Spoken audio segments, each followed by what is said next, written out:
Welcome to the Lawyering Peace interview series, where we explore the art of diplomacy and the legal frameworks that underpin peace processes.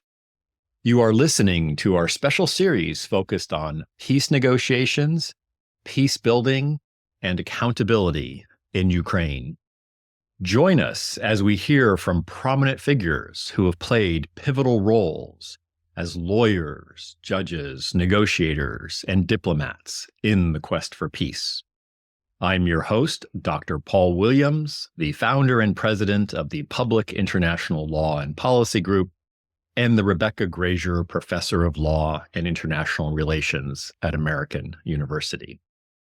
Now, in recent months, there has been significant movement regarding potential negotiations to end Russia's war of aggression against Ukraine. With our guests, we have been exploring some of the key issues and challenges that will arise during these negotiations and possible options for tackling these head-on. You've heard from and will continue to hear from Ukrainian and international experts on issues ranging from territorial integrity, post-conflict elections, negotiating security guarantees, providing for justice and accountability, and securing reparations for the victims of atrocity crimes. Today, I am deeply honored to welcome Dr. Gaiane Nuridzhanian to our program. Gaiane, welcome to the program. Thank you very much for the invitation. I'm honored to be joining your podcast today. Gaiane has extensive experience in the Council of Europe, the European Court of Human Rights, and the International Criminal Court.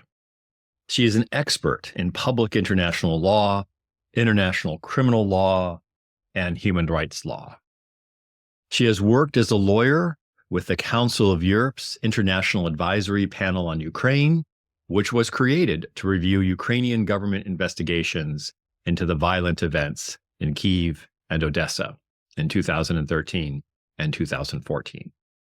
She is currently an associate professor at the Arctic University of Norway and was previously associate professor at the National University of Kiev Mohyla Academy. In recent months, extensive work has been carried out in the pursuit of creating a special tribunal based on a treaty between Ukraine and the Council of Europe or its member states. Today, we will draw upon Gaiane's experience to discuss the progress that has been made towards establishing this court and delve into some of the challenges and opportunities such a model poses for seeking accountability for those in Ukraine who've suffered from the crime of aggression. So let's begin the conversation. Gaiane, can you walk us through your initial motivation for becoming an international lawyer, particularly one focused on public international law, criminal law, and human rights, and tell us a little bit about your journey and how it's brought you to where you are today? Thank you for this question. I had to think about it a little bit. I studied international law as my first university degree. Actually, at the time in Ukraine, it was possible to choose between a law program, a classical law program, and international law degree. And I went for this latter option. And I think the reason is that from the very young age, I was very much interested in states, in the relations between the states, in how they change. Because also I come from the region in Ukraine that throughout the history has belonged to different states in southwestern Ukraine. And those states have come into existence, they have changed, they have disappeared. And I think that sparked my interest in an area of law that regulated the relations between states. And I continued my studies after finishing the degree in Ukraine, also at the University of Cambridge and University College London, where I did my PhD. But my work at the Council of Europe and the European Court of Human Rights has actually brought me also into the area of human rights and later international criminal law. Now, it's always interesting to hear people's personal stories and how they've come to find themselves doing such amazing and impactful work. like you are doing with atrocity crime prosecution and helping to set up this tribunal of aggression. Let's go ahead and draw on some of your background knowledge to walk our listeners through the current context for establishing a special tribunal for the crime of aggression. It obviously takes place within a larger conversation about the crime of aggression. And can you shed some light on the evolution of this crime, basically the debate that's been in play since both the Tokyo and the Nuremberg tribunals prosecuted individuals for the crime of aggression? Yes, indeed, crime of aggression, or as it was known at the time, crime against peace, was prosecuted by the international military tribunals in Nuremberg and Tokyo. And these prosecutions, the judgments of the courts of these tribunals and their statutes consolidated the idea that an individual can be held responsible for directly violating the rules of international law and can be held responsible for the acts of that are attributable to a state. These prosecutions were not without controversy, not least because of the novelty of the idea of the crime against peace or crime of aggression. There was a lot of discussion about retroactive application of the law and the principle of legality. There were also, again, the discussion about holding an individual criminally responsible for the acts that are carried out by a state.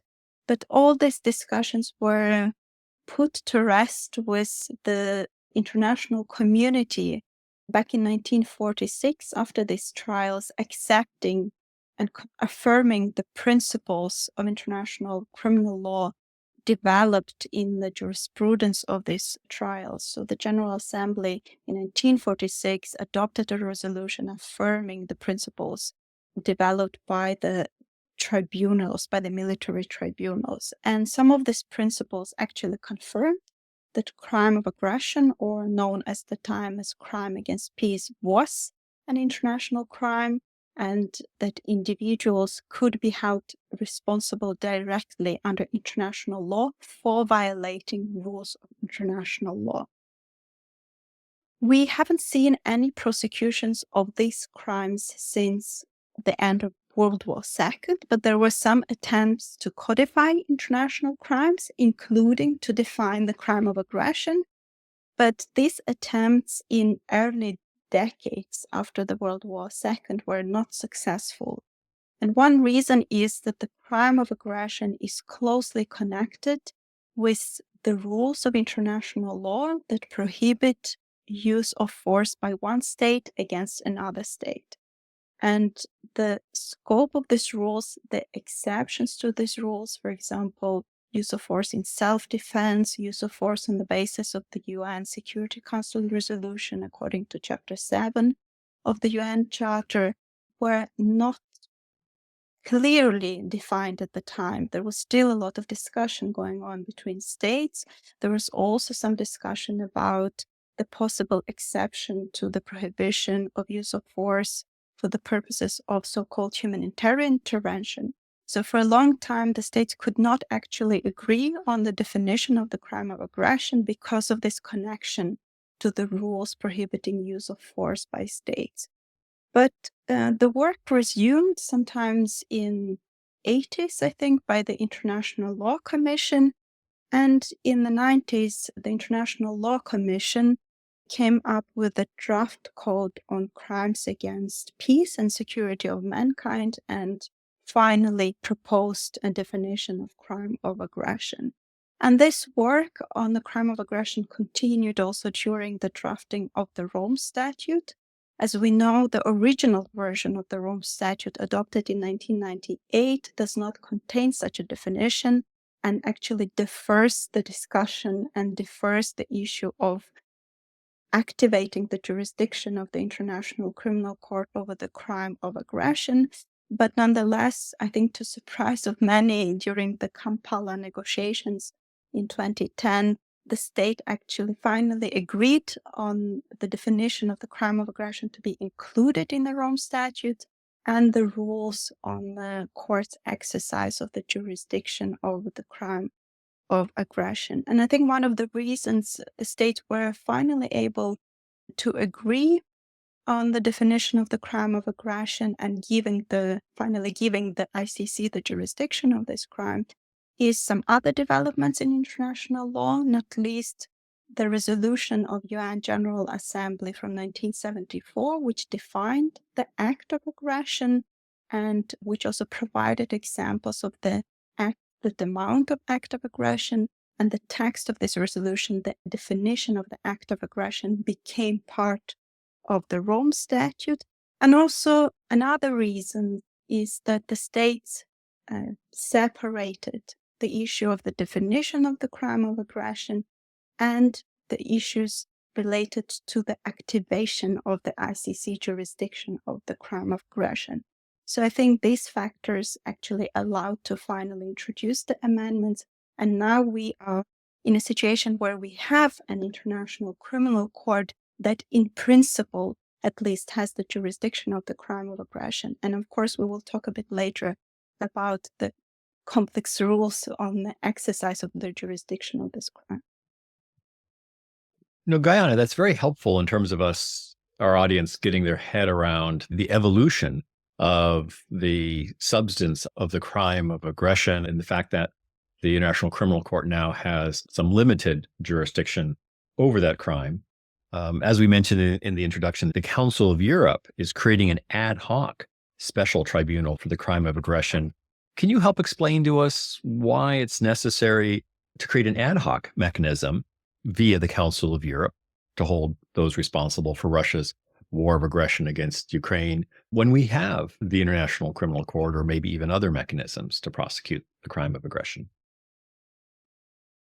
Well, there is a general agreement that Russia's war against Ukraine is an act of aggression and a blatant violation of the prohibition of use of force in the UN Charter and in customary international law. So it follows from this that political and military leaders of Russia who have planned, prepared, initiated, and executed this crime of aggression have committed a crime of aggression. So there is no doubt that a crime of aggression and an act of aggression has been committed in respect of Ukraine. But we don't have an appropriate judicial forum for prosecution of this crime. And here's why. First, the ICC cannot exercise its jurisdiction over the crime of aggression committed by Russia against Ukraine. The reason is that ICC, according to the Rome Statute and its rules on exercise of jurisdiction of the crime of aggression, cannot exercise jurisdiction over a crime of aggression committed by a national of a non-party state. And Russia is not a party to the Rome Statute. So even if Ukraine has recently ratified the Rome Statute, that doesn't change this conclusion.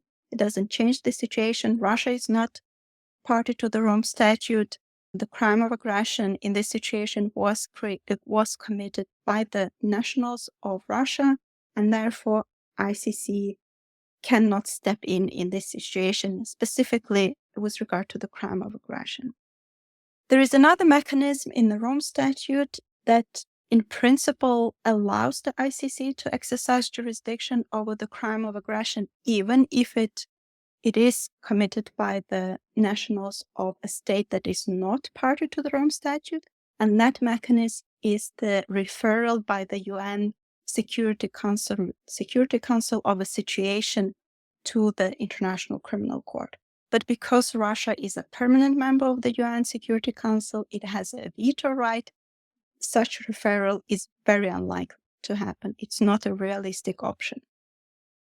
Another question is whether the crime of aggression could be prosecuted in domestic courts, either in Ukraine or in a different state. Well, according to its definition, the crime of aggression is a leadership crime. And leaders of the states, in particular president, prime minister, and minister of foreign affairs, are protected by so-called personal immunities. So they cannot be prosecuted in the foreign courts of another or courts of another state. Let's say if Ukraine wanted to prosecute Minister of Defense, it is questionable whether Minister of Defense is actually protected by the personal immunities in customary international law. But even if such immunities did not apply to a leader who is not part of the Troika, this would raise questions of legitimacy and independence. Is it appropriate for the state that is a victim of aggression to prosecute leaders of another state who commit the crime and an act of aggression? At the same time, we cannot leave this crime of aggression unpunished because there are millions of people in Ukraine that have suffered from the war, and not prosecuting the crime of aggression would lead to impunity, and that would set a very dangerous precedent for the future world that would send a signal that actually strong states, powerful states could go around the world, start unlawful wars, grab territories, colonize them, and these actions will go unpunished. So I think the combination of these three aspects, the limits in the ICC jurisdiction, specifically in the situation of Ukraine, some limitations and also questions of legitimacy and independence of prosecuting this crime in domestic court, combined with the need for accountability, require establishment of a special, separate ad hoc tribunal to prosecute the crime of aggression committed against Ukraine. Gaiane, let me ask you this, because that makes a very compelling case for the global community to be interested in a tribunal, either through the ICC or an ad hoc tribunal, to prosecute this crime of aggression. You know, as you say, to signal to the globe that there won't be impunity for states basically engaged in unjustified and illegal wars against other states. So why hasn't the United Nations created an ad hoc tribunal for this particular instance of Russian aggression against Ukraine? That's a very good question. And I think I will divide my answer in two parts. The first part is that there are some ad hoc tribunals in our history, such as International Criminal Tribunal for the former Yugoslavia, Tribunal for Rwanda, that were created by the UN Security Council. And that option, for the reasons I mentioned before, Russia's veto right, is not a possibility in the situation of Ukraine. Another possibility is an agreement between Ukraine and the United Nations following an approval, following a resolution of the UN General Assembly. The question here is more political than legal. Would there be enough support in the UN General Assembly for creation of such a tribunal? There was a vote on a resolution in support of lasting and comprehensive peace in Ukraine, and that resolution contained a general provision about the necessity of accountability for the violations of international law committed in Ukraine. And only 93 states voted in favor of that resolution. That's barely half of the members of the United Nations. So in the current political climate, it would be difficult for Ukraine to gain a support of 2/3 of majority in the UN General Assembly necessary to pass a resolution on establishment of an ad hoc tribunal.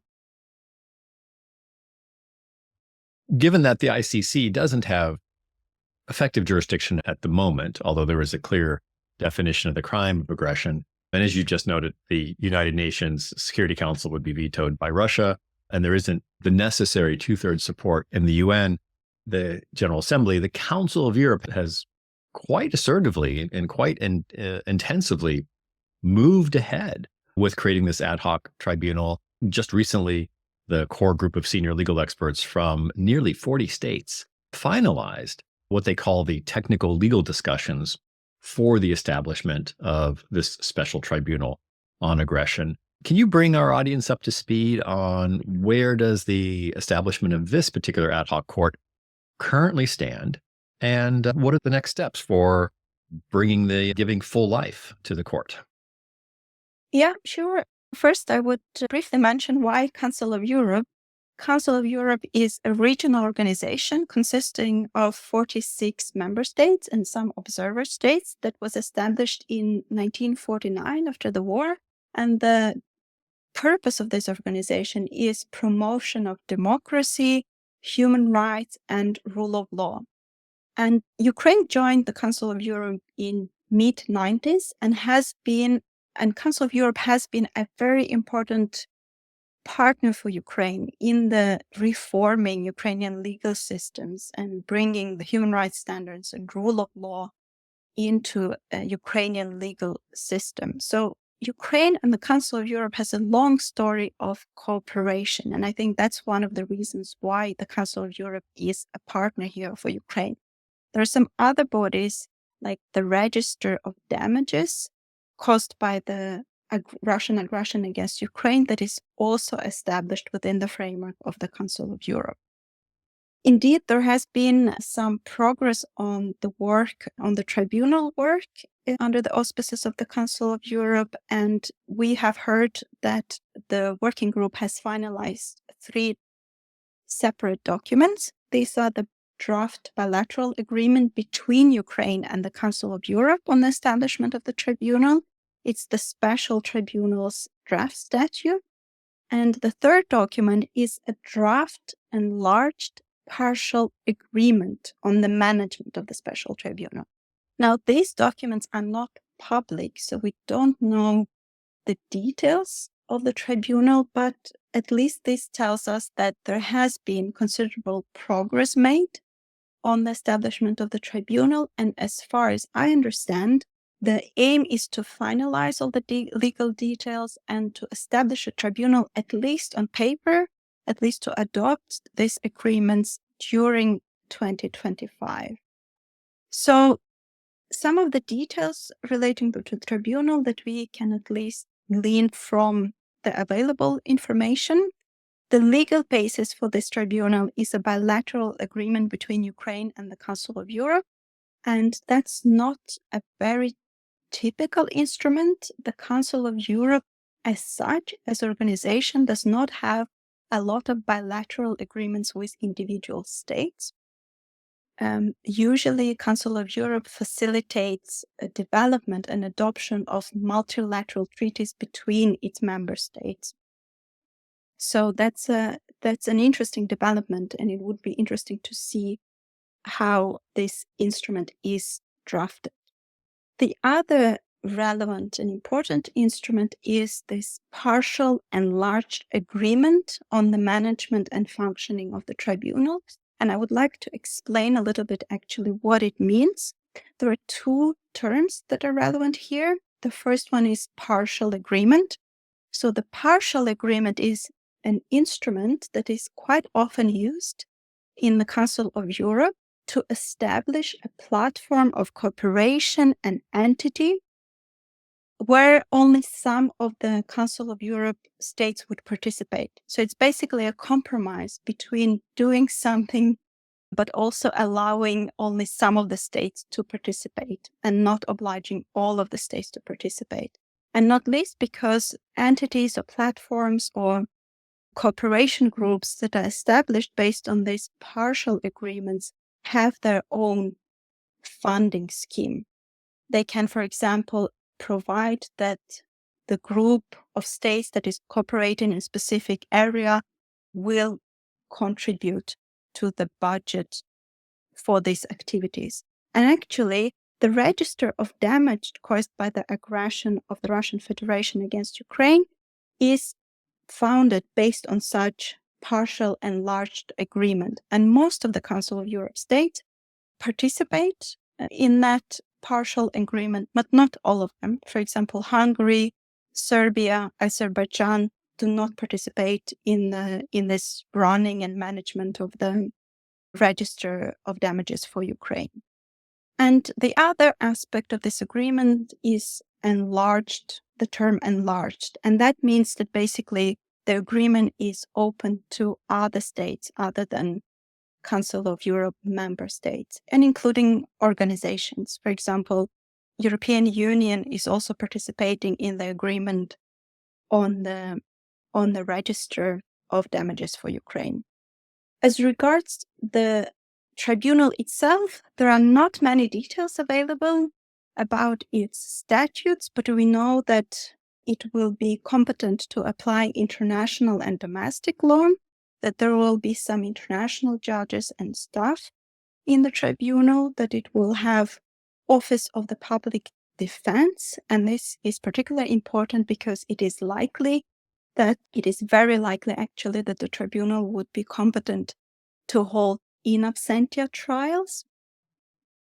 And the next step is the finalizing of the legal details in these agreements and putting them for the discussion in the Committee of Ministers of the Council of Europe. And that's the decision-making body of the Council of Europe that actually has to adopt these agreements before they come into force. Gaiane, thank you for that very detailed explanation based upon what is publicly available about the tribunal statute. It raises a handful of really interesting questions for us lawyers. The first is this, and you mentioned this earlier, this personal immunity, this head of state immunity.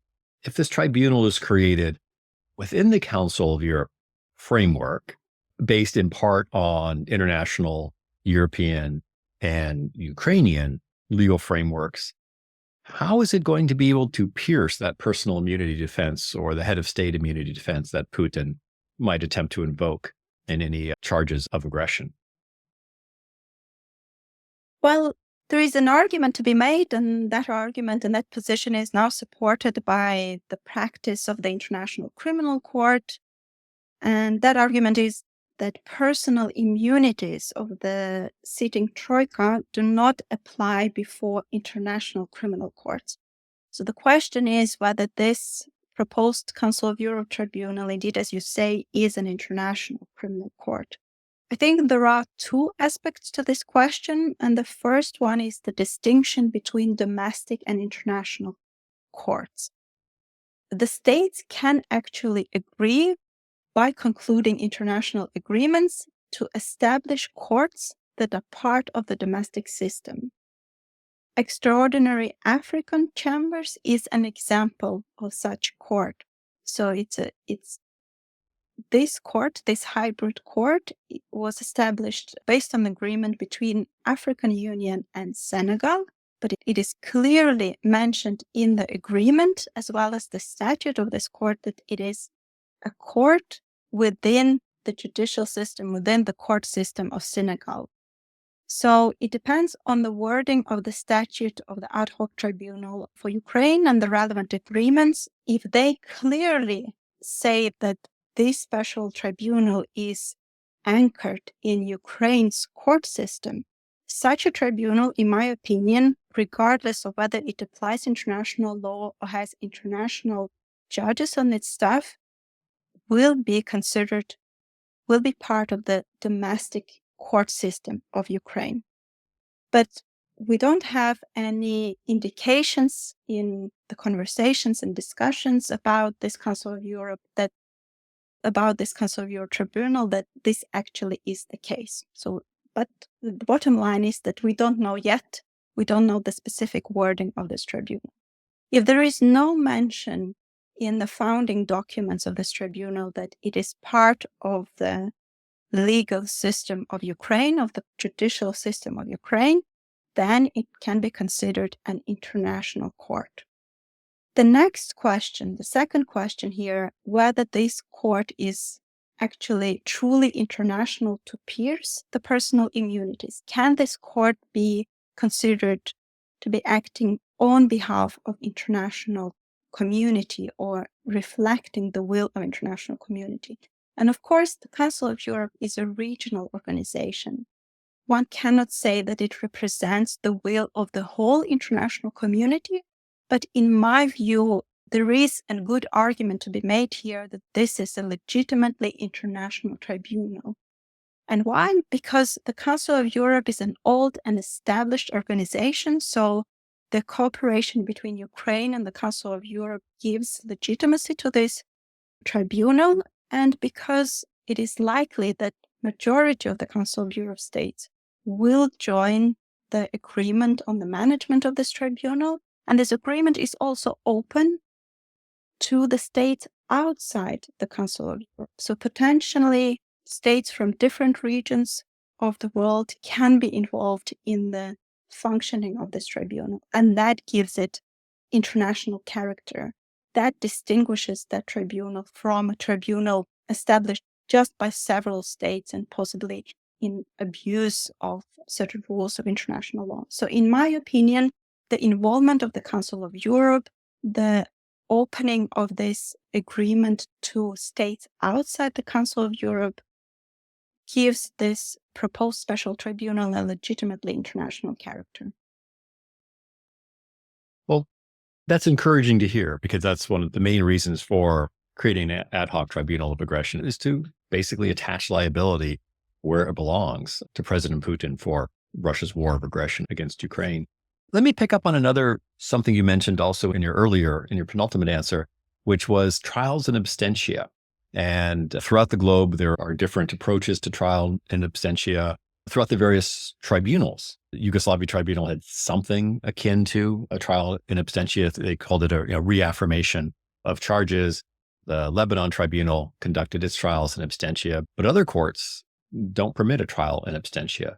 Can you walk us through how and why that might be appropriate in the context of this special tribunal for the crime of aggression? That's one of the debatable questions with respect to this special tribunal. The starting point for this answer is always that in absentia trials are not automatically prohibited by human rights law, even by the Council of Europe standards, European Court of Human Rights standards. So in absentia trials are not necessarily incompatible with fair trial. I think also that trials in absentia raise questions, or the possibility of the trials of absentia raise questions of victim rights to justice. The situation in Ukraine and the special tribunal for the crime of aggression is quite special, because we are not talking about a situation where the suspect is not aware of the trial going on against them or the prosecution going on against them. We are not talking about a situation where someone can be brought to justice unbeknownst to them. Here, the person concerned, the leaders of the Russian state, know that they've committed a crime of aggression, and they are well aware of the discussions about establishment of the tribunal. So if they decide not to be represented, even if they don't appear in person, if they decide not to have a legal defense to represent them, it's actually their choice. They waive their right to be present at trial. So I think the discussion about in absentia trials have to take place in this context. There is also an argument to be made that the victims of the crime of aggression have a right to justice, and that right to justice has to be balanced against the right to fair trial of those who are charged with a crime of aggression. And given the special context, given the explicit waiver of the right to appear before the special tribunal, I think there is a good argument to be made that the right to justice of the victims must prevail. Now, that makes a very compelling case for creating that possibility for trials in absentia. Let's pivot to a different dimension of peace with justice, peace versus justice. And can you walk me through a little bit about the timing of the creation of this tribunal and how important that might be in relation to the fact that some level of ceasefire negotiations have started? They're off to a rough start. But if there is a ceasefire or a cessation of hostilities, Ukraine, Russia may find itself in some form of peace negotiations. And, my experience has been in the past that anytime there's atrocity crimes and there's a negotiation, one of the parties sometimes all of the parties, seek amnesty. They seek to close down any mechanisms of justice that have been created along the way. What do you anticipate will be the conversation around this aggression tribunal in any future peace negotiations between Ukraine and Russia? And do you have any predictions as to how that might play out? I think Russia has a very curious attitude. Russia and Putin have very curious attitude to international law because on the one hand, Russia doesn't care about international law. At least its actions clearly show that it doesn't care about international law. But Putin often justifies Russian actions by reference to international law.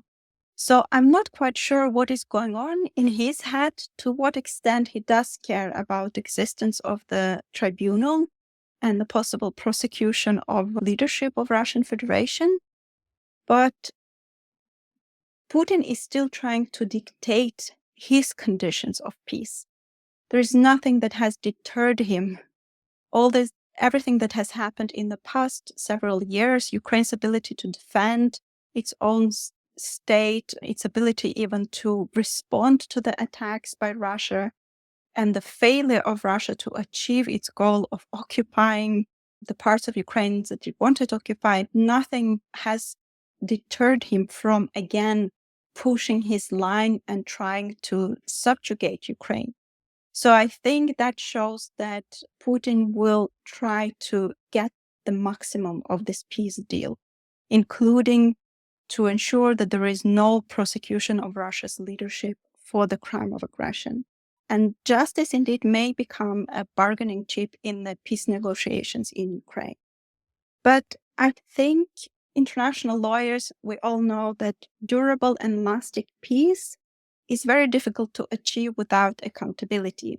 And the healing and reconciliation is unlikely to take place in a society without accountability and effective justice efforts. I think it's particularly important in the situation in Ukraine because we've actually seen what lack of accountability and this cosmetic, superficial peace attempts can lead to. We saw what happened in 2014. Russia started its war against Ukraine, annexed Crimea. There was a lukewarm response to this act of aggression by Russia. There were Minsk peace agreements.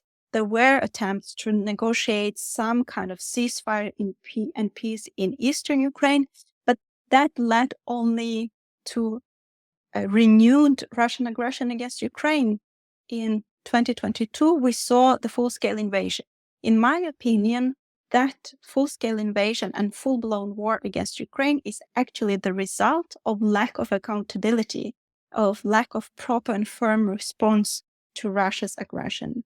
So peace with Russia is a very uncertain prospect and unreliable deal. And in my opinion, only firm response, including by prosecution and by accountability for atrocity crimes committed in Ukraine, that the lasting peace can be achieved in Ukraine.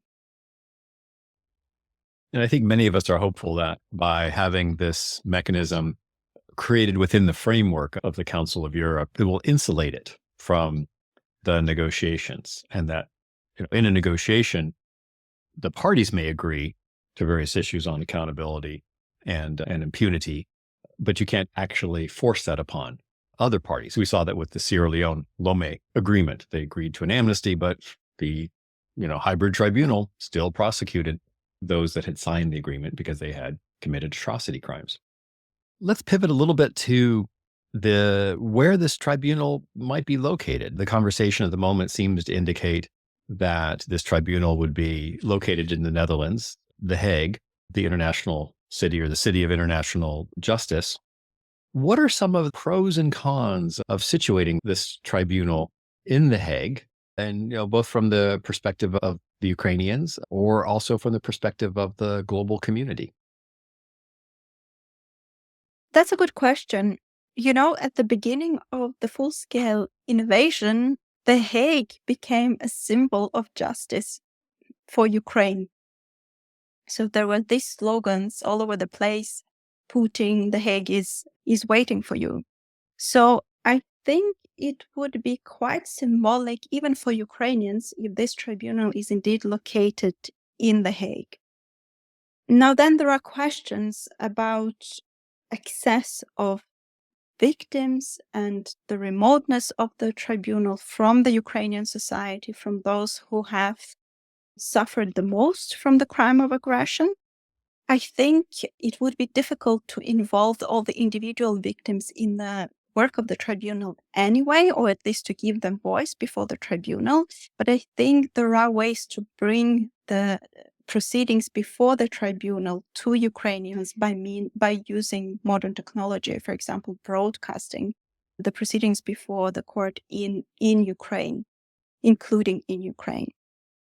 I don't think it would be then problematic for this tribunal not to be located in Ukraine. And I think actually that would be an advantage, given that there is war ongoing in Ukraine. There are safety concerns relating to the location of the tribunal in Ukraine. And perhaps given the nature of the crime and the fact that Ukrainians and Ukraine are the victims here, some distance between the tribunal and Ukraine is healthy. I think also there are other advantages to the tribunal being located in The Hague. And here I mean the possible cooperation with the other bodies working on the justice for Ukraine and that are already located in The Hague. And I'm referring to the International Center for the Prosecution of the Crime of Aggression against Ukraine that is functioning on the basis of Eurojust and is located in The Hague. So that potentially would facilitate the cooperation between this International Center for the Prosecution of the Crime that has been responsible for gathering evidence and the prosecution office of the future special tribunal. There's also, as I mentioned, register of damages for Ukraine that is also based in The Hague. And actually, the Council of Europe has already concluded an agreement with the Netherlands about the location of this register of damages in The Hague. So that also makes maybe logistical side of the process easier. I envisage that the future special tribunal will cooperate closely with these bodies. And in that sense, location in The Hague is an advantage. And along those lines, you mentioned the access for victims. Can you talk a little more broadly about the ways in which the process for setting up this ad hoc tribunal has included victims' perspectives or the victim's voice, and how a subsequent, or how the tribunal itself, are they envisioning how it might incorporate the victim's perspective and victim's justice? We oftentimes hear that there's thousands of, about tens of thousands, hundreds of thousands of victims, but there's only so much time and space for witness testimony. How do you see this tribunal on the crime of aggression creating the time and the space for victim engagement? Well, as regards the process of establishment of the tribunal and involvement of Ukraine's and victims' perspective, I think Ukraine has been one of the most important players in the negotiations and the advocacy for the establishment of the tribunal. So I think Ukrainian voice has been present there. Another question is to what extent this voice has been taken into account in the ultimate version of this tribunal that we have yet to see. But definitely Ukraine has been an active participant of this process, which I think is very important.